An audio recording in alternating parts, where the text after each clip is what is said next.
Rien que des collines, des plaines et un fleuve, le Tibre, large et capricieux.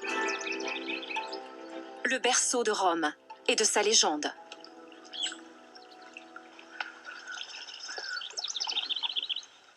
C'est exactement dans ce type de paysage, à un endroit où le fleuve est large, qu'il faut imaginer qu'a pris place la légende de la fondation de Rome.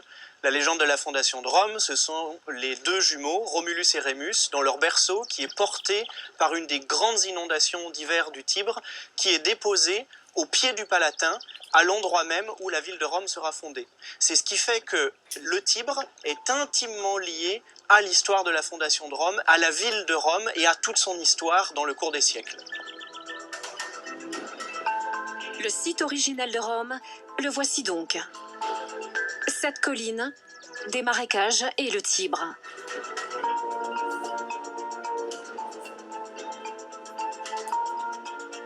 Un site naturel qui est aussi devenu un décor de légende. Une légende désormais illustre. Romulus et Rémus sont les fils d'une Vestale et du dieu Mars. Les deux jumeaux ont été abandonnés au Tibre, puis recueillis par une louve.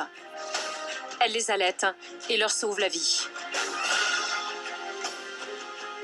Les enfants sont finalement recueillis par un berger. Il va les élever chez lui avec sa femme, comme si ces jumeaux étaient leurs propres fils.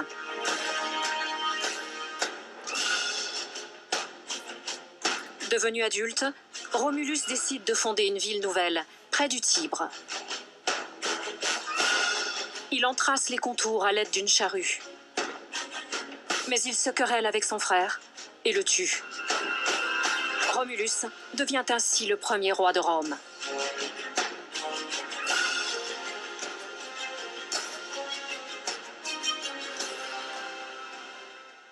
Rome, d'abord simple village de cabanes, au-dessus du fleuve, bien protégé par sa muraille de terre. Et le plus surprenant, c'est que cette vision de légende se confond avec la réalité historique.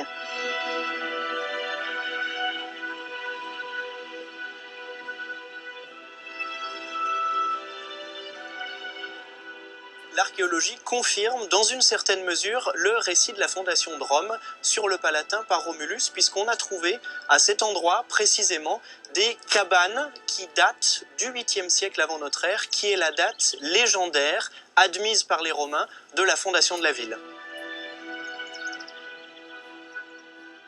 Les Romains avaient eux-mêmes conscience des traces archéologiques qui existaient sur le Palatin, puisque l'endroit supposé de la cabane de Romulus, avec les vestiges qu'on peut encore voir aujourd'hui, était connu et était conservé à l'époque romaine déjà.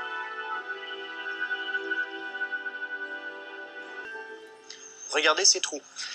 Ce sont des trous de poteaux de cabanes qui ont été redécouverts par les fouilles archéologiques. Ce qui est intéressant, c'est que les Romains eux-mêmes en avaient connaissance et qu'ils croyaient qu'il y avait ici la cabane de Romulus. Là où il a été élevé. Là où Romulus a été élevé, là où certainement il a vécu avant de devenir roi de Rome. Et Auguste, donc, s'est installé à côté précisément de cette cabane de Romulus. Auguste fonde l'Empire romain. Pour lui, c'était très important de se présenter dans la lignée de Romulus comme, en quelque sorte, le deuxième fondateur de Rome.